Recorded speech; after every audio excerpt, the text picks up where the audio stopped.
Welcome to RK9 news బులెటిన్ల ముందుగా headlines. Google తో కలిసి ఏఏలో అడుగుపెట్టనున్న తెలంగాణ.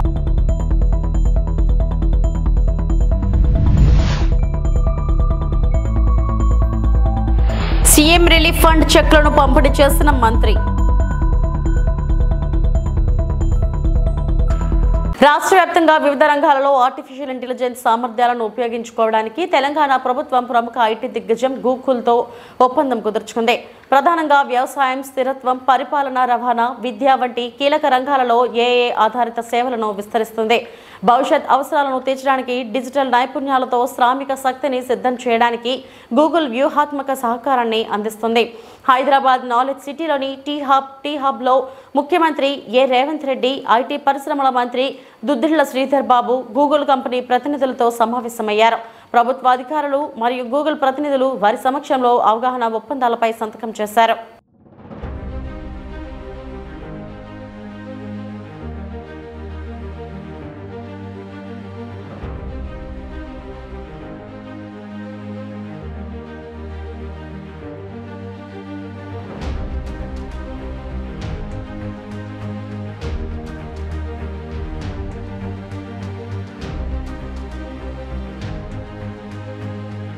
చిరుమళ్ళ శ్రీ సమ్మక్క సారళమ్మ జాతరకు హాజరై మొక్కులు చెల్లించుకున్న రాష్ట్ర పంచాయతీరాజ్ గ్రామీణాభివృద్ధి, స్త్రీ శిశు సంక్షేమ శాఖ మంత్రివర్యులు డాక్టర్ ధనసరి అనసూయ సీతక్క గురువారం రోజు భద్రాద్రి కొత్తగూడెం జిల్లా పినపాక నియోజకవర్గంలోని కారకగూడెం మండలంలోని చిరుమళ్ళ శ్రీ సమ్మక్క సారళమ్మలను బంధువులతో కలిసి దర్శించుకున్న రాష్ట్ర పంచాయతీ రాజ్ గ్రామీణాభివృద్ధి, స్త్రీ శిశు సంక్షేమ శాఖ మంత్రివర్యులు డాక్టర్ సీతక్క ఈ సందర్భంగా మాట్లాడుతూ మన సంస్కృతి సాంప్రదాయాలను కాపాడుకోవాలని, ఆదివాసుల జాతర శ్రీ సమ్మక్క సారళమ్మ గుడి అభివృద్ధికి కృషి చేస్తానని, అదేవిధంగా చిరుమళ్ళ నుండి దోమెడకు త్వరలోనే రోడ్డు నిర్మాణానికి నిధులు కేటాయించి పనులు ప్రారంభించడం జరిగిందని మంత్రి అన్నారు. ఈ కార్యక్రమంలో స్థానిక ఎమ్మెల్యే పాయం వెంకటేశ్వర్తో పాటు మాజీ ఎమ్మెల్యే చందా లింగయ్య దొర పాల్గొన్నారు.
Very good.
లక్కీ అంటే మరి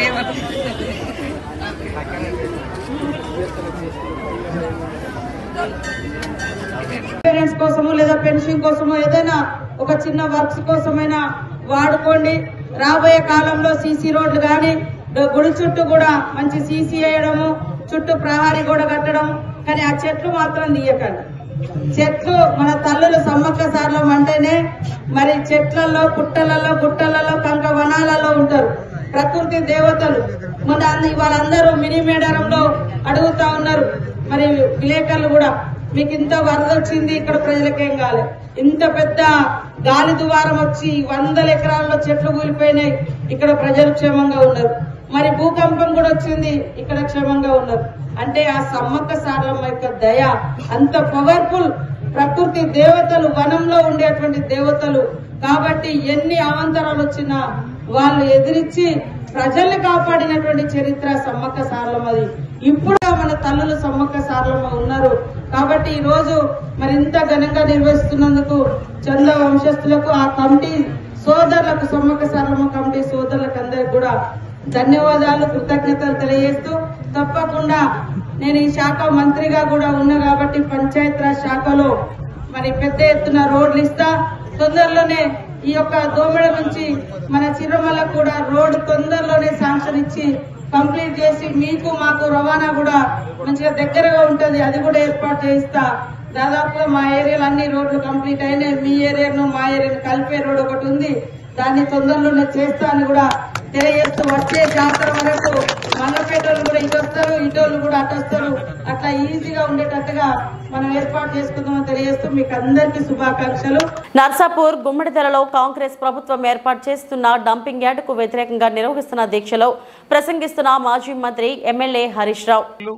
400-500 టిప్పర్లు రాత్రికి రాత్రి పనులు చేసి ఈ మొత్తానికి ఈ డంప్ యార్డును పెట్టేటువంటి ఒక కుట్రను ఈ కాంగ్రెస్ ప్రభుత్వం చేస్తూ ఉంది.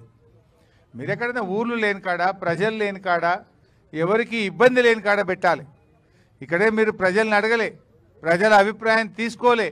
ఏమనంటే 2008లో రాజశేఖర రెడ్డి గారు ఉండగానే పెట్టినాం, అది అప్పటిదే 2008కేలు ఉన్నది అని చెప్పి కొత్త కథలు చెప్తున్నారు. ఇది ఎప్పటిదా అప్పటిదా, ఎవరు పెట్టినరు, ఎందుకు పెట్టినరో కాదు, ప్రజల అభిప్రాయాలు కనుక్కోండి. గుమ్మడిదల రైతులంటే ఆదర్శవంతమైన రైతులు, బంగారం లాంటి పంటలు పండించే రైతులు సంగారెడ్డి జిల్లాలో గుమ్మడిదల రైతులు. ఇక్కడ కూరగాయలు కానీ, పండ్లు కానీ, పాలు కానీ ఇక్కడ అద్భుతంగా మంచి పంటలు తీసేటువంటి రైతులు ఉన్నారు. 6 కాలం కష్టపడే మంచి రైతులు ఉన్నారు. ఇవాళ ఈ రైతులందరూ ఏం కోరుకుంటున్నారంటే, మా నెత్తిన ఈ డంప్ యార్డ్ పెట్టకండి, మా ప్రజల్ని బతకనియండి అని చెప్పి ఇక్కడ ప్రజలు కోరుకుంటా ఉన్నారు. అందువల్ల మేము ప్రభుత్వాన్ని డిమాండ్ చేస్తున్నాం, తక్షణమే ఈ డంప్ యార్డ్ను రద్దు చేయండి. ఇంకెక్కడన్నా దూర ప్రాంతంలో ప్రజలకు ఇబ్బంది లేని చోట ఈ డంప్ యార్డ్ను ఏర్పాటు చేయాల్సిన అవసరం ఉంది.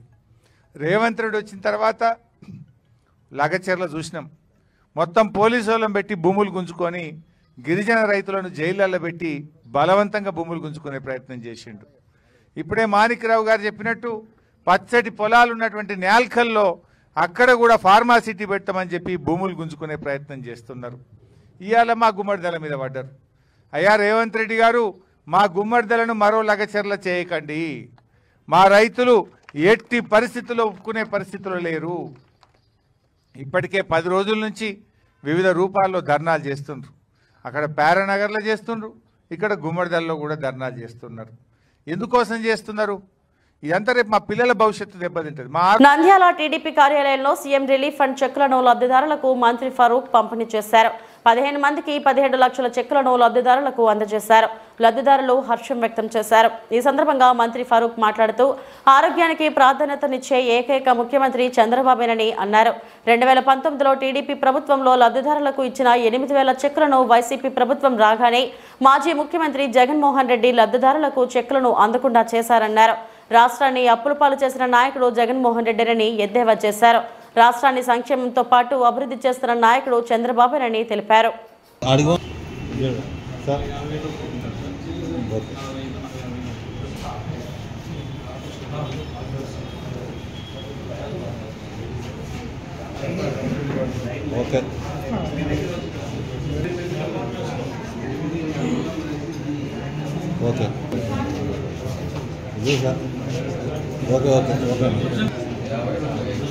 Okay sir.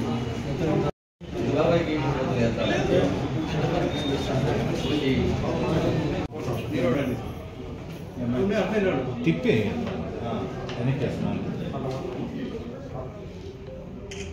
ఇంటర్వ్యూ ఏమైనా అడిగింది.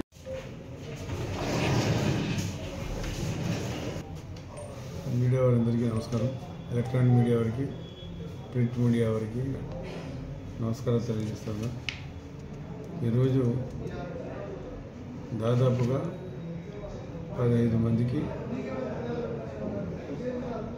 17 లక్షల రూపాయలు, 16,92,000 రూపాయలు ఈరోజు ఎవరైతే పేదవారు ఉన్నారో వైద్యం తీసుకున్న తర్వాత బిల్లులు తీసుకొని మన దగ్గరికి వచ్చిన తర్వాత దానికి ముఖ్యమంత్రి గారికి పంపిస్తే వారు 10 రోజులు వచ్చేస్తాయి. ఆరోగ్య విషయంలో ముఖ్యమంత్రి గారు ఎలాంటి పక్షపాతం చూపారు. ఎవరైనా సరే ఆరోగ్యం అనేది ప్రధానమైంది. వాటి పేదవారికి ఆదుకోవాలా, అంత ఆరోగ్యం మంచి ఆరోగ్యం ఇవ్వాలి వారికి అని నిన్న కూడా చెప్పడం జరిగింది కిమ్స్ హాస్పిటల్ పోయేటప్పుడు. కాబట్టి వారి ఆరోగ్య పరిరక్షణ కోసం పేదవారైతే తట్టుకోలేరు, వారికి ఆదుకోవాలని ముఖ్య ఉద్దేశంతోనే ఈరోజు ముఖ్యమంత్రి గారు దాదాపు 15 మందిని గుర్తించి ప్రతిరోజు ఇస్తూనే ఉన్నాం. అది కాక చాలా ఎక్కువ అయిపోయినాయి కూడా, చాలా ఎక్కువ మంది వస్తారు. ఉండే డబ్బుతో అందరినీ అడ్జస్ట్ చేయడం జరుగుతూ ఉంది. వాటి ఈరోజు ఎవరైతే 15 మంది లబ్ధిదారులు ఉన్నారో అందరినీ పిలిపించి ముఖ్యమంత్రి నిధి నుంచి ఈరోజు దాదాపు 17 కోట్ల లక్షల రూపాయలు వారికి అందరికీ అందజేయడం జరిగిందని చెప్పి తెలియజేస్తారు.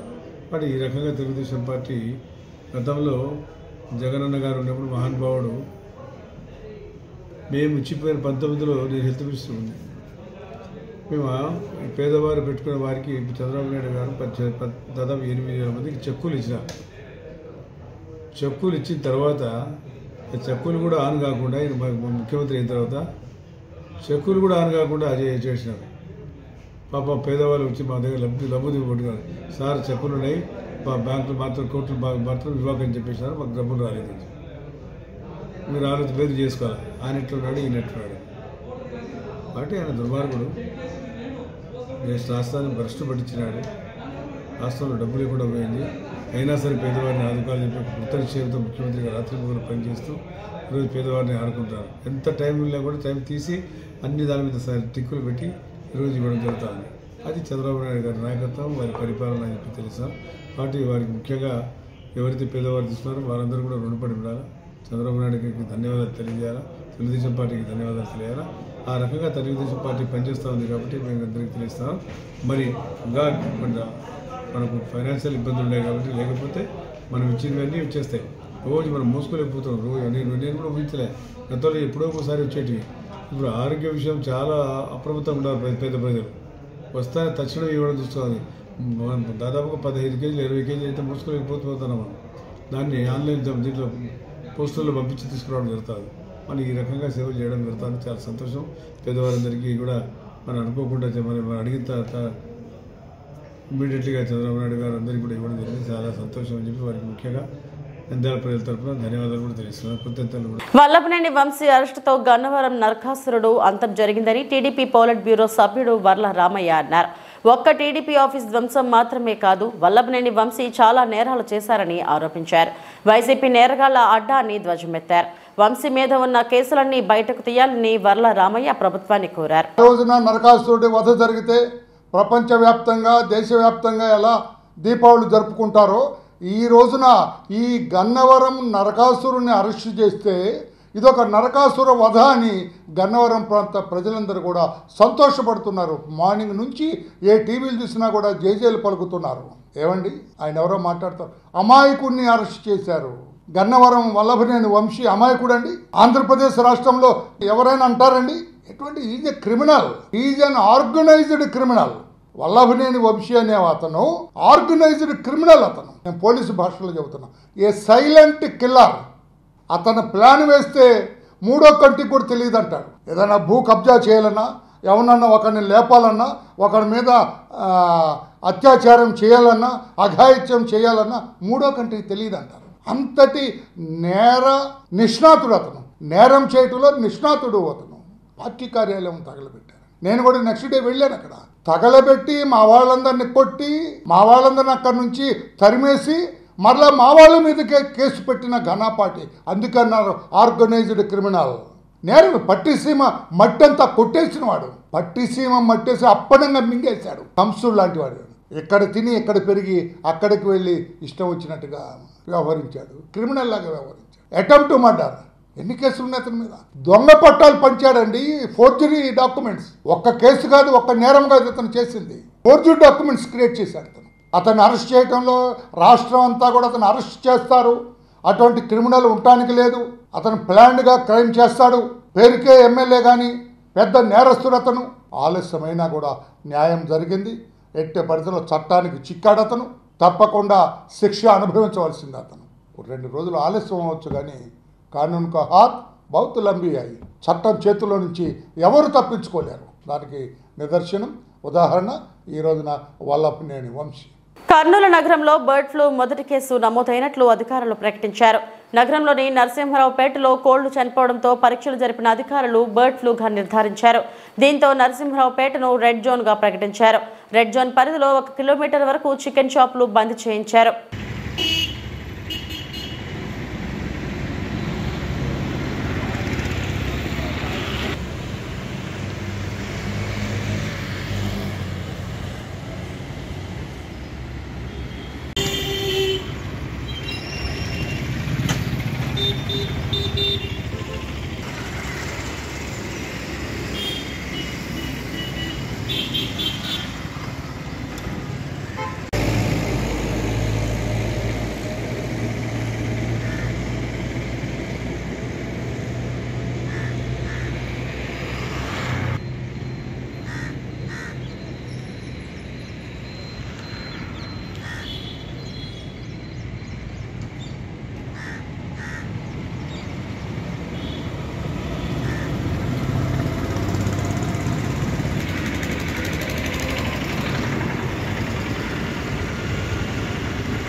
అమరవీరులకు జోహార్లు తెలియజేస్తూ ఘన నివాళి అర్పించిన ప్రముఖులు.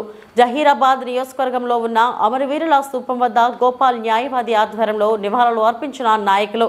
కొండాపురం నరసింహులు మాట్లాడుతూ దేశ రక్షణకు తమ ప్రాణాలను ప్రాణంగా పెట్టిన అమరవీరులకు జోహార్లు అంటూ ప్రేమ ముసుగులో వికృత చేష్టలకు పాల్పడుతున్న యువత కళ్లు తెరిచి బుద్ధితో వ్యవహరించాలని హితవు పలికారు. 2019 ఫిబ్రవరి 14వ తేదీన కాశ్మీర్ రాష్ట్రంలోని పుల్వామా దగ్గర వీరమరణం పొందిన జవాన్ల ఆత్మకు శాంతి చేకూరేలా క్యాండిల్ ర్యాలీలను నిర్వహిస్తూ ఫిబ్రవరి 14న అమరవీరులను స్మరించుకుందామని పిలుపునిచ్చారు.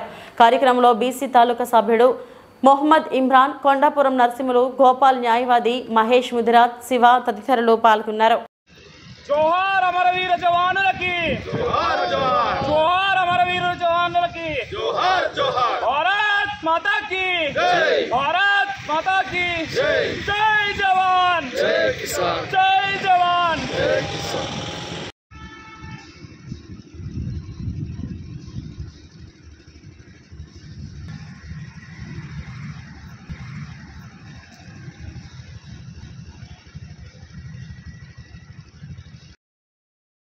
అన్నమయ్య జిల్లా కేంద్రమైనటువంటి రాయచోటిలో సినిమా సంబరాలు. రాయచోటికి చెందినటువంటి హీరో పీలం భరత్ కుమార్ నటించిన జగన్నాథం టీజర్ ని మంచు మనోజ్ లాంచ్ చేయడం జరిగింది. మంచు మనోజ్ ఈ సందర్భంగా మాట్లాడుతూ చిన్న సినిమా పెద్ద సినిమా అని తేడాలుండవు, సినిమా అంటే సినిమానే, మీ సినిమా తప్పకుండా ప్రజలు ఆదరిస్తారని ఆయన తెలియపరిచారు. శ్రీ సాయి కళాశాలలో ఘనంగా జగన్నాథ్ టీజర్ ని లాంచ్ చేయడం జరిగింది. ఈ సందర్భంగా హీరో పీలం భరత్ మాట్లాడుతూ ఎన్నో కష్టాలను అధిగమించి సినిమాని ప్రజల ముందుకు తీసుకొస్తున్నాం. ప్రతి ఒక్కరూ దీనిని మనస్ఫూర్తిగా ఆదరించాలని ఆయన మీడియా ముఖంగా తెలియపరిచారు. ప్యాషన్ పెట్టుకుని ఎంతో కష్టాలు పడి ఎంతో ముందుకెళ్తే తప్ప ఒక సినిమా రాదు, జరగదు. అండ్ నేను ఒకటి నమ్ముతాను, ₹1 తీస్తే చిన్న సినిమా కాదు, 100,000 కోట్లతో తీసినా. నా వసుదైక కుటుంబానికి నమస్కారం.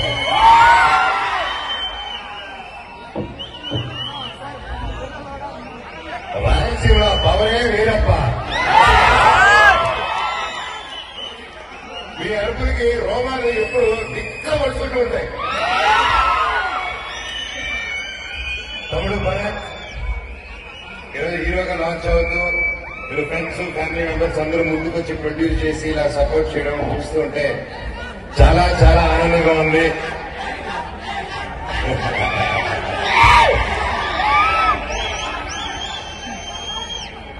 ఈరోజు జగన్నాథ్ ట్రైలర్ చూసాం, టీజర్ అద్భుతంగా ఉంది. తమ్ముడు ఫస్ట్ సినిమా కదా, చాలా ప్రొఫెషనల్ గా చేశారు. All the very best. Manoj తొక్కుదామని చూస్తారా, మరుపుదామని చూస్తారా? నన్ను తొక్కుదామన్నా, పైకి లేపాలన్నా అది మీ జనాలు, అది మీ అభిమానులు, అది మీ చేతుల వల్లే అవుతుంది. ఇది ఎవరి వల్ల కాదు ఈ ప్రపంచంలో. నేను ఎప్పుడో కాసు కోసం నిలబడినప్పుడు ఆ కాసు న్యాయం జరిగేంత వరకు నేను అది వదిలిపెట్టేది లేదు. అది బయట వాళ్ళైనా సరే, నా వాళ్ళైనా సరే, న్యాయం కోసం ఎంత దూరమైనా వెళ్తాను. ఈ రోజు నా స్టూడెంట్స్ కోసం, నా పల్లెటూరు ప్రజల కోసం, నా ప్రతి ఒక్కరి కోసం నిలబడాను. అండ్ నా ప్రాణం ఉన్నంతో నిలబడతాను. ఈ రోజు కాదు, నన్ను ఎప్పటికీ ఆపలేరు.